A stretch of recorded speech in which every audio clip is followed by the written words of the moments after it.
News sting radio వార్తలు, విశ్లేషణ, వినోదం, విశ్వసనీయత. ప్రపంచంలో ఏం జరిగినా మీ చెవిన వేసే రేడియో 24 గంటలు మీకోసం. News sting radio. ఇప్పుడు మీరు వింటున్నారు జాతీయ వార్తల సమాచారం. ప్రధాని నరేంద్ర మోదీ సొంత రాష్ట్రం గుజరాత్ లో పర్యటిస్తున్నారు. కోవిడ్ విజృంభణ తర్వాత తొలిసారిగా సొంత రాష్ట్రానికి వెళ్లిన మోదీ అక్కడ పలు కార్యక్రమాల్లో పాల్గొంటున్నారు. 2 రోజుల పర్యటనలో భాగంగా స్టాట్యూ ఆఫ్ యూనిటీ ప్రాంతంలో 17 ప్రాజెక్టులను ప్రారంభిస్తున్నారు. తొలుత శుక్రవారం నర్మదా జిల్లా కేవడియా గ్రామానికి చేరుకున్న ప్రధాని మోదీ ఐక్యతా విగ్రహం సమీపంలో 17 ఎకరాల్లో ఏర్పాటు చేసిన ఆరోగ్య వనాన్ని ప్రారంభించారు. గోల్ఫ్ కార్ట్లో ప్రయాణించి ఆరోగ్య వనం అందాలను వీక్షించారు. అనంతరం చిల్డ్రన్ న్యూట్రిషన్ పార్కును ప్రారంభించి అక్కడి న్యూట్రీ ట్రైన్లో కాసేపు సరదాగా ప్రయాణించారు. భారత సంస్కృతి, సంప్రదాయాలు, చేనేత కళలకు అద్దం పట్టే ఏక్తా మాల్ను ప్రారంభించి అక్కడి కళాకృతులను వీక్షించారు. నర్మదా నదిలో క్రూయిజ్ పడవలో విహరించారు. సర్దార్ పటేల్ విగ్రహాన్ని సందర్శించారు. రాత్రి పున్నమి వెన్నెలలో ఆయన నర్మదా నది అందాలను వీక్షించారు. అక్కడ ఏర్పాటు చేసిన లైటింగ్ షోను తిలకించారు. కేవాడియాను దేశంలో ప్రసిద్ద పర్యాటక కేంద్రంగా తీర్చిదిద్దేందుకు ప్రత్యేక ప్రణాళికను సిద్దం చేసింది గుజరాత్ ప్రభుత్వం. కేవాడియాలో సఫారీ పార్కును కూడా ప్రారంభించారు మోదీ. అభయారణ్యం అంతా కలియ తిరిగారు. అరుదైన జంతువులు, పక్షులకు ఈ పార్కు నిలయం. ఒకప్పుడు డంపింగ్ యార్డ్గా ఉన్న ప్రాంతాన్ని కేవాడియాలో పార్కుగా తీర్చిదిద్దారు. ప్రపంచం నలుమూలల నుంచి పర్యాటకులు ఇక్కడికి వస్తారని ప్రభుత్వం అంచనా వేస్తోంది. ప్రపంచ స్థాయిలో కేవాడియాను టూరిస్టు స్పాట్గా అభివృద్ది చేశారు. ప్రపంచ నలుమూలల నుంచి తెప్పించిన పూల మొక్కలను ఇక్కడ నాటారు. పూల వనంగా తీర్చిదిద్దారు. పార్కులో పులులను, చిరుతలను చూస్తూ సరదాగా గడిపారు మోదీ. క్రూర మృగాలను అతి సమీపం నుంచి చూసే అవకాశం ఈ సఫారీలో ఉండడం ఇంకో ప్రత్యేకత. రామచిలుకలను, పావురాలకు స్వేచ్ఛ కల్పించారు మోదీ. వాటిని గాల్లో కొదిలారు. పార్కులో రామచిలుకలను చూసి ఆనందపడ్డారు మోదీ. శనివారం కేవడియా, అహ్మదాబాద్ మధ్య సీప్లేన్ సేవలను మోదీ ప్రారంభిస్తారు. సౌత్ సూపర్ స్టార్ రజనీకాంత్ రాజకీయాలు మొదటి నుంచి గందరగోళంగానే సాగుతున్నాయి. కలకలం రేపే సమాచారంతో రజనీ పేరుతో వెలువడిన ఉత్తరం, రజనీకాంత్ గురువారం చేసిన ట్వీట్కు కొనసాగింపుగా శుక్రవారం మరికొన్ని సంఘటనలు చోటు చేసుకున్నాయి. రాజకీయాలకు స్వస్తి పలకనున్నట్లుగా వీడియో కాన్ఫరెన్స్ ద్వారా ప్రకటించనున్నట్లు సమాచారం వెలుగుచూడడంతో రజనీకాంత్ అభిమానులు చెన్నై పోయస్ గార్డెన్లోని ఆయన ఇంటి ముందు బైఠాయించారు. వివిధ ప్రాంతాల నుంచి పెద్ద సంఖ్యలో తరలివచ్చిన అభిమానులు రజనీ రాజకీయాల్లోకి రావాలి అంటూ నినాదాలు చేశారు. మరోవైపు నవంబర్ నెలలో మక్కల్ మస్రం నిర్వాహకులతో సమావేశం, వచ్చే ఏడాది ఫిబ్రవరిలో భారీ మహానాడుతో ప్రజల ముందుకు రానున్నారని మరో ప్రచారం కూడా సాగుతోంది. సౌదీ అరేబియాలోని మక్కా మసీదులోకి ప్రమాదవశాత్తు ఓ కారు దూసుకెళ్లింది. శుక్రవారం సాయంత్రం ఈ ఘటన చోటు చేసుకుంది. సౌదీ పౌరుడు ఒకరు ఓవర్ స్పీడ్తో కారు నడపడం వల్లే ఈ ప్రమాదం జరిగింది. అయితే ఈ ఘటనలో ఎవరికీ ఎలాంటి ప్రమాదం జరగకపోవడంతో అందరూ ఊపిరి పీల్చుకున్నారు. లోపలికి దూసుకొచ్చిన కారు అక్కడ ఏర్పాటు చేసిన ప్లాస్టిక్ బారికేడ్లను దాటుకుని వెళ్లి మసీదు గోడను ఢీకొట్టి ఆగిపోయింది. గ్రాండ్ మసీదు దక్షిణం వైపు ఉన్న రోడ్లలో ఒకదానిపై కారు డ్రిఫ్టింగ్, అతి వేగంతో ప్రయాణించడం వల్లే ఈ ప్రమాదం చోటు చేసుకున్నట్లు అధికారులు వెల్లడించారు. ఈ ప్రమాదానికి కారణమైన కారు డ్రైవర్ను పోలీసులు అరెస్ట్ చేసి పబ్లిక్ ప్రాసిక్యూషన్కు పంపారు. ఈ ఘటనకు సంబంధించిన వీడియో సామాజిక మాధ్యమాల్లో ప్రత్యక్షం కావడంతో వైరల్ అవుతోంది. గురుగ్రామ్ ఆసుపత్రిలో మహిళా రోగిపై ఉద్యోగి అత్యాచారం జరిపిన ఘటనపై హర్యానా మహిళా కమిషన్ ఆగ్రహం వ్యక్తం చేసింది. ఈ దారుణ ఘటనపై పత్రికల్లో వచ్చిన వార్తలపై మహిళా కమిషన్ సుమోటోగా విచారణకు ఆదేశించి విచారణకు ఒక కమిటీని నియమించింది. హర్యానా మహిళా కమిషన్ కమిటీ ఆసుపత్రికి వచ్చి బాధితురాలిని కలిసింది. బాధితురాలి కుటుంబ సభ్యులు, ఆసుపత్రి ఉద్యోగులతో మహిళా కమిషన్ కమిటీ సభ్యులు మాట్లాడారు. ఈ ఘటనపై ఆసుపత్రి యాజమాన్యం, పోలీసులు తీసుకున్న చర్యలపై నివేదిక సమర్పించాలని హర్యానా మహిళా కమిషన్ ఉపాధ్యక్షురాలు ప్రీతి భరద్వాజ్ చెప్పారు. ఆసుపత్రిలోని ఐసీయూలో మహిళా టీబీ రోగిపై జరిగిన అత్యాచార ఘటనపై సీసీటీవీ ఫుటేజ్ సాయంతో 2 నిందితులను గుర్తించారు. తాను వెంటిలేటర్పై చికిత్స పొందుతూ స్పృహలేని స్థితిలో ఉన్నప్పుడు ఆసుపత్రి ఉద్యోగి ఒకరు తనపై అత్యాచారం చేశాడని బాధితురాలు తన చేత్తో రాసిన నోట్ ద్వారా తండ్రికి తెలిపింది. బాధిత యువతి ఇంకా ఆసుపత్రిలోనే చికిత్స పొందుతున్నారు. మహేంద్రనగర్ ప్రాంతానికి చెందిన యువతి శ్వాసకోశ సమస్యలతో బాధపడుతూ క్షయవ్యాధికి చికిత్స పొందేందుకు ఐసీయూలోని ఓ ప్రైవేటు గదిలో చేరిందని పోలీసులు చెప్పారు. రోగిని కలిసేందుకు వచ్చిన తండ్రికి బాధిత యువతి రాతపూర్వకంగా తెలిపిందని ఏసీపీ ఉషా కుండు చెప్పారు. ఈ ఘటనపై సుశాంత్ లోక్ పోలీసులు ఐపీసీ సెక్షన్ 376 కింద కేసు నమోదు చేసి నిందితుడిని గుర్తించామని ఏసీపీ చెప్పారు. ఎన్నికల నియమావళిని ఉల్లంఘించిన మధ్యప్రదేశ్ రాష్ట మంత్రి ఎన్నికల ప్రచారంపై కేంద్ర ఎన్నికల కమిషన్ నిషేధాస్త్రం విధించింది. మధ్యప్రదేశ్ రాష్ట మంత్రి మోహన్ యాదవ్పై అక్టోబర్ 31వ తేదీ నుంచి ఉప ఎన్నికల ప్రచారం చేయకుండా నిషేధం విధిస్తూ కేంద్ర ఎన్నికల కమిషన్ సంచలన ఆదేశాలు జారీ చేసింది. మధ్యప్రదేశ్ రాష్టంలో 28 అసెంబ్లీ స్థానాలకు ఉప ఎన్నికలు జరగనున్నాయి.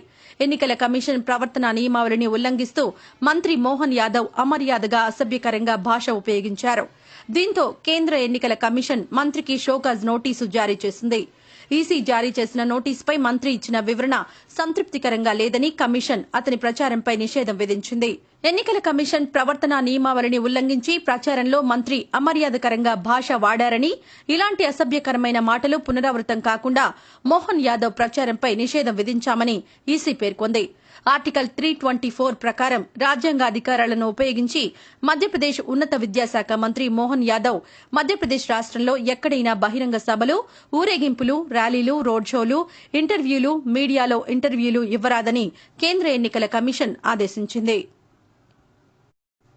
అక్రమాస్తుల కేసులో శిక్ష అనుభవిస్తున్న తమిళనాడు మాజీ సీఎం జయలలిత స్నేహితురాలు శశికళ జరిమానా 10 కోట్లను కట్టేసి జైలు నుంచి ముందస్తుగా విడుదల కావడం ఖాయమని, మరో 2-3 రోజుల్లో ఇందుకు సంబంధించిన ప్రకటన వెలువడే అవకాశం ఉందని ఇప్పటికే వార్తలు బయటకొచ్చాయి. ఆదాయానికి మించిన ఆస్తుల కేసులో శశికళ, ఇలవరసి సుధాకరన్లను కోర్టు 4 ఏళ్ల చొప్పున జైలు శిక్షతో పాటు చెరో 10 కోట్ల చొప్పున జరిమానా విధించింది. 14 ఫిబ్రవరి 2017 నుంచి వీరు బెంగళూరులోని పరప్పన అగ్రహార జైల్లో శిక్ష అనుభవిస్తున్నారు. వీరి శిక్షాకాలం వచ్చే ఏడాది ఫిబ్రవరి 14తో ముగియనుంది.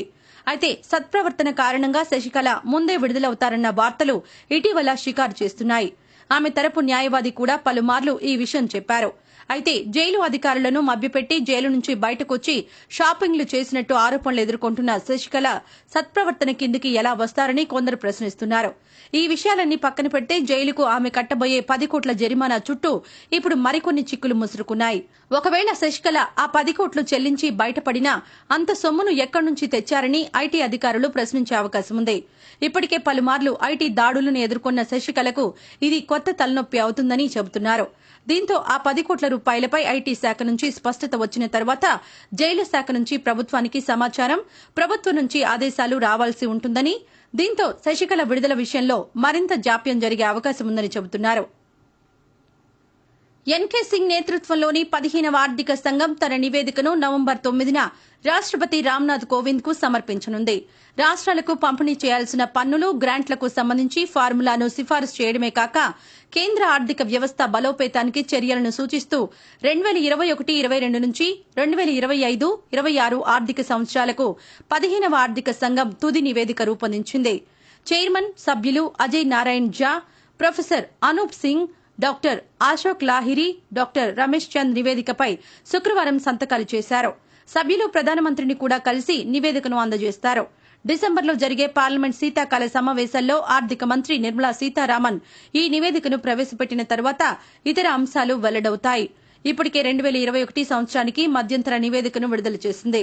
చైనాతో సంఘర్షణను దృష్టిలో పెట్టుకుని రక్షణ వ్యయంపై దృష్టి సారించాలని కమిషన్ నిర్ణయించింది. కేంద్ర రాష్ట స్థానిక ప్రభుత్వాలతో పాటు వివిధ వర్గాల వారితో విస్తృతంగా చర్చలు జరిపిన తర్వాత ఈ నివేదిక రూపొందించిందని అధికార వర్గాలు తెలిపాయి. న్యూస్ స్టింగ్ రేడియో, వార్తలు, విశ్లేషణ, వినోదం, విశ్వసనీయత. ప్రపంచంలో ఏం జరిగినా మీ చెవిన వేసే రేడియో 24 గంటలు మీకోసం. News sting radio. ఇప్పుడు మీరు వింటున్నారు ఆంధ్రప్రదేశ్ వార్తల సమాచారం. రాజధాని రైతులకు బేడీలు వేయడానికి నిరసనగా శనివారం చెలో గుంటూరు జైలు కార్యక్రమానికి రాజధాని జేఏసీ నేతలు పిలుపునిచ్చారు. ఈ నేపథ్యంలో ముందస్తు చర్యల్లో భాగంగా జిల్లాలో టీడీపీ, సిపిఐ, అమరావతి జేఏసీ నేతలను పోలీసులు గృహ నిర్బంధం చేస్తున్నారు. మాజీ మంత్రి నక్కా ఆనందబాబు, టీడీపీ ఇన్ఛార్జీలు కోవెలమూడి రవీంద్ర, నసీర్లను హౌస్ అరెస్ట్ చేశారు. పోలీసుల తీరుపై నేతలు తీవ్ర స్థాయిలో మండిపడుతున్నారు. కృష్ణాయపాలెం ఎస్సీ, బీసీ రైతులపై ఎస్సీ ఎస్టీ అట్రాసిటీ కేసు నమోదు చేయడం, వారికి సంకెళ్లు వేసి జైలుకు తరలించడంపై రాజధాని జేఏసీ ఆగ్రహం వ్యక్తం చేసింది. అరెస్టులకు వ్యతిరేకంగా రాజధాని జేఏసీ నేతలు 3 రోజుల పాటు నిరసన కార్యక్రమాలకు పిలుపునిచ్చారు. 3వ రోజు గుంటూరు జిల్లా జైలుకు భారీగా తరలి రావాలని చెలో గుంటూరు కార్యక్రమానికి పిలుపునిచ్చారు. ఈ నేపథ్యంలో అప్రమత్తమైన పోలీసులు తూళ్లూరు సహా అన్ని గ్రామాల్లో రైతులను హౌస్ అరెస్ట్ చేశారు. తూర్పు మధ్య బంగాళాఖాతం, దానికి ఆనుకుని ఉత్తర అండమాన్ సముద్రంలో ఉపరితల ఆవర్తనం ఏర్పడింది. దీని ప్రభావంతో శనివారం తూర్పు మధ్య బంగాళాఖాతంలో అల్పపీడనం ఏర్పడనుందని విశాఖ వాతావరణ శాఖ తెలిపింది. నైరుతి బంగాళాఖాతంలో 4.5 కిలోమీటర్ల ఎత్తులో తమిళనాడు పరిసరాల్లో మరో ఉపరితల ఆవర్తనం కొనసాగుతోందని, దీని ప్రభావంతో దక్షిణ కోస్తా, రాయలసీమల్లో అక్కడక్కడ శుక్రవారం వర్షాలు కురిశాయని తెలిపింది. అయితే శని, ఆదివారాల్లో రాష్ట్ర వ్యాప్తంగా పొడి వాతావరణమే ఉంటుందని విశాఖ, అమరావతి వాతావరణ కేంద్రాలు తెలిపాయి. అఖిలాండ కోటి బ్రహ్మాండ నాయకుడు తిరుమల శ్రీవారి శుక్రవారం హుండీ ఆదాయం 1.92 కోట్లుగా లెక్క తేలింది. మొత్తంగా 20,269 మంది భక్తులు నిన్న శ్రీవారిని దర్శించుకున్నారు. 6,613 మంది భక్తులు తల నీలాలు సమర్పించారు. ఈ రోజు శనివారం తిరుమలలో స్వామివారికి పౌర్ణమి గరుడ సేవ నిర్వహించనున్నారు. కోవిడ్ కారణంగా ఆలయంలో ఏకాంతంగా అర్చకులు ఈ క్రతువును స్వామివారికి నిర్వహిస్తారు. రాష్ట్రంలోని ఉన్నత విద్యా సంస్థలు వచ్చే నెల 2వ తేదీ నుంచి తెరుచుకోనున్నాయి. స్కూళ్లను, కాలేజీలను పునః ప్రారంభించాలని ఇప్పటికే రాష్ట్ర ప్రభుత్వం నిర్ణయించిన విషయం తెలిసిందే. ఈ కోవలోనే విశ్వవిద్యాలయాలు, వాటి అఫిలియేటెడ్ కాలేజీలను కూడా తెరవనున్నారు. ఇందులో UG, PG professional, non professional programs ఉంటాయి. కోవిడ్-19 నిబంధనలకు అనుగుణంగా ఉన్నత విద్యా సంస్థలు పనిచేస్తాయి. ఈ మేరకు 2020-21 విద్యా సంవత్సరానికి సంబంధించిన అకాడమిక్ క్యాలెండర్, కోవిడ్ మార్గదర్శకాలతో ఉన్నత విద్యాశాఖ స్పెషల్ సీఎస్ సతీష్ చంద్ర శుక్రవారం ఉత్తర్వులు జారీ చేశారు. అకాడమిక్ క్యాలెండర్ను అనుసరించి UG, PG professional, non professional programs నిర్వహించే కాలేజీలలో second year, third year, fourth year తరగతులు నవంబర్ 2వ తేదీ నుంచి ప్రారంభం కానున్నాయి. మార్చి 6వ తేదీతో సెమిస్టర్ ముగుస్తుంది.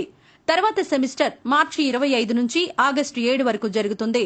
సాధారణంగా ఏప్రిల్ 30తో ముగియాల్సిన విద్యా సంవత్సరం కోవిడ్ నేపథ్యంలో ఈసారి ఆగస్టు 7తో ముగుస్తుంది. వేసవి సెలవుల ప్రస్తావన క్యాలెండర్లో లేదు. మాస్కు, 6 అడుగుల భౌతిక దూరం వంటి కోవిడ్ మార్గదర్శకాలను ఖచ్చితంగా పాటించాలని స్పష్టం చేశారు.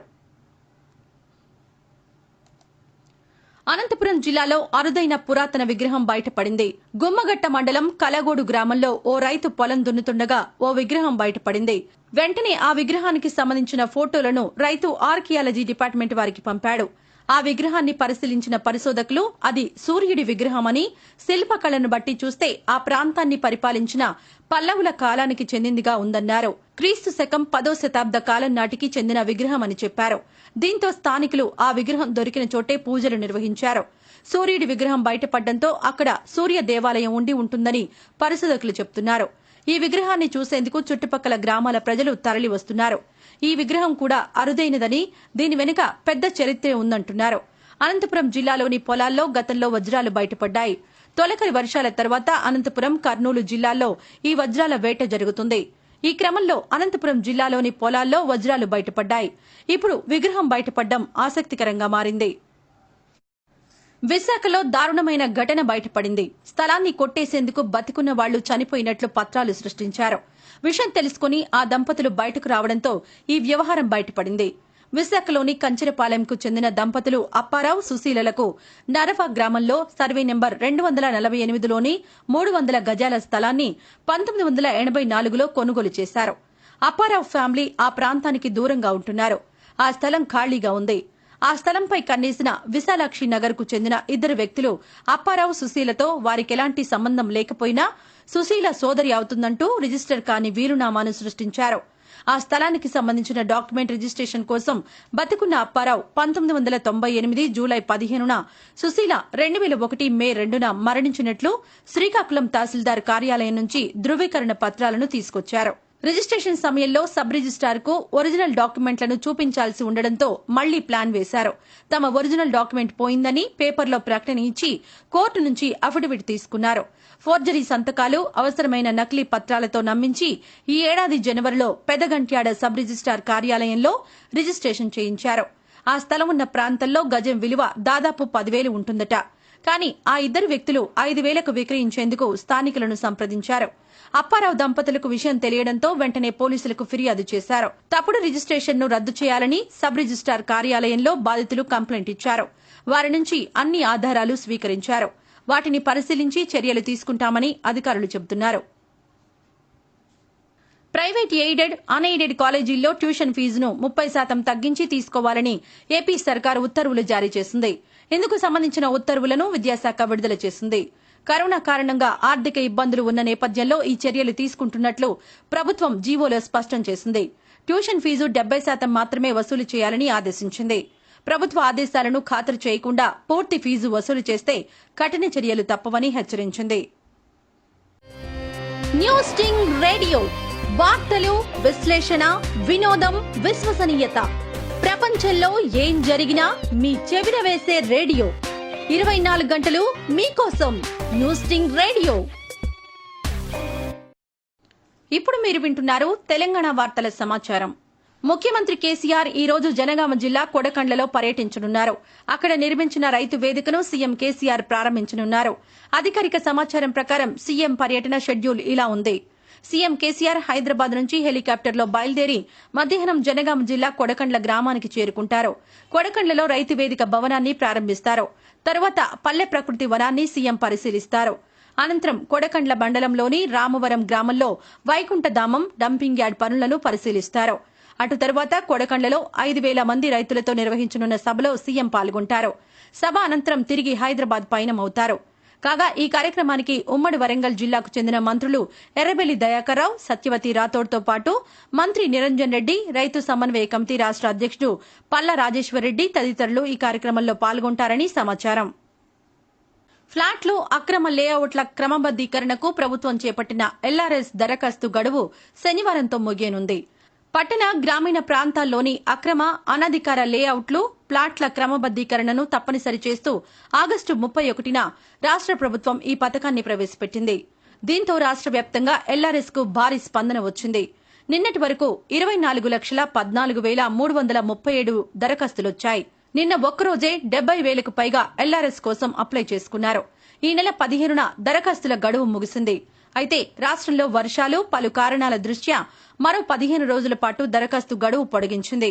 ఇప్పటి వరకు గ్రామ పంచాయతీల్లో 10,17,293 దరఖాస్తులు రాగా, మున్సిపాలిటీల్లో 10,02,325, కార్పొరేషన్లలో 3,94,719 దరఖాస్తులొచ్చాయి. ఈ రోజు 1,00,000 వరకు దరఖాస్తులొచ్చే అవకాశం ఉందని అధికారులు అంచనా వేస్తున్నారు. కాగా సాదా బైనామాల క్రమబద్దీకరణకు మరో వారం పాటు గడువుంది. రాష్ట్రంలో రాత్రిళ్లు చలి తీవ్రత పెరుగుతోంది. కనిష్ట ఉష్ణోగ్రతలు క్రమంగా తగ్గుతున్నాయి. శుక్రవారం నల్గొండలో కనిష్ట ఉష్ణోగ్రత సాధారణం కంటే 3 డిగ్రీల మేర తగ్గి 19.4 డిగ్రీలుగా నమోదైంది. తమిళనాడు తీరం, దానిని ఆనుకుని ఉన్న నైరుతి బంగాళాఖాతంలో 4.5 కిలోమీటర్ల ఎత్తు వరకు ఉపరితల ఆవర్తనం కొనసాగుతోందని హైదరాబాద్ వాతావరణ కేంద్రం వెల్లడించింది. తూర్పు మధ్య బంగాళాఖాతం, దానిని ఆనుకుని ఉన్న ఉత్తర అండమాన్ సముద్ర ప్రాంతంలో ఉపరితల ఆవర్తనం ఏర్పడినట్టు తెలిపింది. వీటి ప్రభావంతో రాష్ట్ర వ్యాప్తంగా శనివారం నుంచి 3 రోజుల పాటు పొడి వాతావరణమే ఉండనుంది. రేవతి నక్షత్రం సందర్భంగా వేములవాడ రాజన్న ఆలయంలో ప్రత్యేక పూజలు నిర్వహిస్తున్నారు. శుక్రవారం ఉదయం పార్వతీ రాజరాజేశ్వర స్వామివారికి మహాన్యాసపూర్వక ఏకాదశ రుద్రాభిషేకం నిర్వహించారు. అనంతరం అనుబంధ ఆలయమైన అనంత పద్మనాభ స్వామివారికి పంచోప ఉపనిషత్తుల ద్వారా అభిషేక పూజలను ఆలయ స్నానాచార్యులు అప్పాల భీమశంకర్ ఆధ్వర్యంలో అర్చకులు ఘనంగా నిర్వహించారు. ఇక రాజన్న ఆలయంలో శుక్రవారం రాత్రి 11:30 గంటలకు పాలల్లో చంద్ర దర్శనం కార్యక్రమం జరిగింది. ఈ కార్యక్రమం కోసం ప్రత్యేక ఏర్పాట్లు చేసిన అర్చకులు అంగరంగ వైభవంగా నిర్వహించారు. భద్రాచలంలోని శ్రీ సీతారామచంద్రస్వామి వారి దేవస్థానం ఆధ్వర్యంలో డిసెంబర్ 15 నుంచి జనవరి 4 వరకు శ్రీ వైకుంఠ ఏకాదశి ప్రయుక్త అధ్యయనోత్సవాలను నిర్వహించేందుకు దేవస్థానం అధికారులు ప్రక్రియ చేపట్టారు. ఇందుకోసం రూపొందించిన నివేదికను దేవస్థానం ఈవో బి శివాజీకి ఆలయ వైదిక కమిటీ సభ్యులు అందజేశారు. డిసెంబర్ 15 నుంచి 24 వరకు పగల్పత్తు సేవలు, డిసెంబర్ 25 నుంచి జనవరి 4 వరకు రాపత్తు ఉత్సవాలు నిర్వహించనున్నారు. అలాగే జనవరి 5 నుంచి 7 వరకు విలాసోత్సవాలు నిర్వహించనున్నట్లు దేవస్థానం ఈవో తెలిపారు. డిసెంబర్ 15 నుంచి భద్రాచలంలోని శ్రీ సీతారామచంద్రస్వామి వారికి దశావతార అలంకారాలు ప్రారంభం కానున్నాయి. ఇందులో భాగంగా డిసెంబర్ 15న మత్స్య అవతారం, 16న కూర్మ అవతారం, 17న వరాహ అవతారం, 18న నరసింహ అవతారం, 19న వామన అవతారం, 20న పరశురామ అవతారం, 21న శ్రీరామ అవతారం, 22న బలరామ అవతారం, 23న శ్రీకృష్ణ అవతారంలో శ్రీ సీతారామచంద్రస్వామి వారు భక్తులకు దర్శనమివ్వనున్నారు. ఈ సందర్భంగా అవతారాల సమయంలో ప్రతిరోజు స్వామివారిని అందంగా అలంకరించి ఆలయంలో ప్రత్యేక పూజలు నిర్వహించి అనంతరం మేళ తాళాల మధ్య అధ్యయనోత్సవ వేదిక వద్దకు తీసుకొచ్చి భక్తుల దర్శనార్థం ఉంచనున్నారు. అనంతరం సాయంత్రం తిరువీధి సేవ నిర్వహిస్తారు. అధ్యయనోత్సవాల్లో భాగంగా డిసెంబర్ 24న శ్రీ సీతారామచంద్రస్వామి వారికి పవిత్ర గోదావరి నదిలో తెప్పోత్సవం నిర్వహించనున్నారు. అలాగే తిరుమంగై ఆళ్వారు పరమపదోత్సవం నిర్వహిస్తారు. 25వ తేదీ తెల్లవారుజామున ముక్కోటి ఏకాదశి సందర్భంగా స్వామివారు ఉత్తర ద్వారంలో భక్తులకు దర్శనమివ్వనున్నారు. అలాగే డిసెంబర్ 25 నుంచి జనవరి 4 వరకు రాపతు ఉత్సవాలు నిర్వహించనున్నారు. రాపతు ఉత్సవాల్లో భాగంగా స్వామివారు భద్రాచలం పట్టణంలోని వివిధ ప్రాంతాల్లో ఉన్న మండపాల్లో రోజుకో మండపంలో ప్రత్యేక పూజలను అందుకోనున్నారు. తొలి రాపత్తు సేవ డిసెంబర్ 25న పట్టణంలోని డీఎస్పీ బంగ్లాలో ప్రారంభమై జనవరి 4న దసరా మండపంలో రాపత్తు సేవతో ముగుస్తుంది. అలాగే జనవరి 5 నుంచి 7 వరకు విలాసోత్సవాలు జరగనున్నాయి. ఇందులో భాగంగా శ్రీరామదాసు మండపం, నృసింహదాసు మండపం, వశిష్ఠ మండపాల్లో విలాసోత్సవాల్లో భాగంగా స్వామివారు భక్తులకు దర్శనమివ్వనున్నారు. అదేవిధంగా జనవరి 10న భద్రాద్రి క్షేత్రానికే ప్రత్యేకమైన సర్వదేవత అలంకారమైన విశ్వరూప సేవ నిర్వహించనున్నారు. సరదాగా ఊయల ఊగడానికి మంచానికి కట్టిన చున్ని ఓ బాలుడి పాలిట యమశాపమైంది. పని మీద బయటకు వెళ్తూ బాలుణ్ణి ఇంట్లోనే ఉంచి తాళం వేసి వెళ్లిన తల్లిదండ్రులకు తీవ్ర శోకాన్ని మిగిల్చింది. చున్ని మెడకు చుట్టుకుని అనుమానాస్పద స్థితిలో 7 ఏళ్ల బాలుడు మృతి చెందిన ఘటన జూబ్లీహిల్స్ పోలీస్ స్టేషన్ పరిధిలో చోటు చేసుకుంది. పోలీసులు తెలిపిన వివరాల ప్రకారం మహబూబ్నగర్ జిల్లా నారాయణపేట్ మండలం ఎల్లసఖి గ్రామానికి చెందిన అంజలి నరసింహ దంపతులు టైలర్గా పనిచేస్తూ యూసఫ్గూడ యాదగిరినగర్ చర్చ్ లేన్లో అద్దెకుంటున్నారు. వీరికి 2 కుమారులు. పెద్ద కుమారుడు మల్లికార్జున్ 3వ తరగతి చదువుతున్నాడు. నిత్యం సరదాగా అల్లరి చేసే మల్లికార్జున్ ఇంట్లో కంటే ఎక్కువగా బయట పరుగులు తీస్తుంటాడు. ఉదయం 11 గంటలకు అంజలి నరసింహ దంపతులు ఆసుపత్రికి వెళ్లే క్రమంలో కొడుకులిద్దరిని ఇంట్లో ఉంచి బయట నుంచి తాళం వేసి వెళ్లారు. అన్నం తిన్న తరువాత చిన్న కొడుకు నిద్రించాడు. మల్లికార్జున్ మాత్రం మంచానికి కిటికీ ఊచలకు చున్నీని కట్టి ఊయల ఊగసాగాడు. ప్రమాదవశాత్తు మంచంపై నుంచి జారడంతో చున్నీ మెడకు చుట్టుకుంది. నిద్రిస్తున్న సోదరుడు లేచి చుట్టుపక్కల వారిని అప్రమత్తం చేశాడు. బయట నుంచి తాళం వేసి ఉండడంతో కిటికీకి చున్నీతో వేలాడుతున్న మల్లికార్జున్ దింపాల్సిందిగా తమ్ముడికి సైగలు చేశారు. దీంతో మెడకు చుట్టుకున్న చున్నీని విప్పగా మల్లికార్జున్ కిందకు జారిపడ్డాడు. సమాచారం అందుకున్న తల్లిదండ్రులు అక్కడికి చేరుకుని బాలుణ్ణి సెంచరీ ఆసుపత్రికి తరలించారు. చికిత్స పొందుతూ సాయంత్రం మృతి చెందాడు. ఇదిలా ఉండగా తన కొడుకు ఐరన్ పైప్కు చున్నీతో మెడకు చుట్టుకుని ఆత్మహత్య చేసుకున్నాడంటూ తల్లి పోలీసులకిచ్చిన ఫిర్యాదులో పేర్కొంది. జూబ్లీహిల్స్ పోలీసులు కేసు దర్యాప్తు చేస్తున్నారు. For more videos, please do subscribe and hit the bell icon.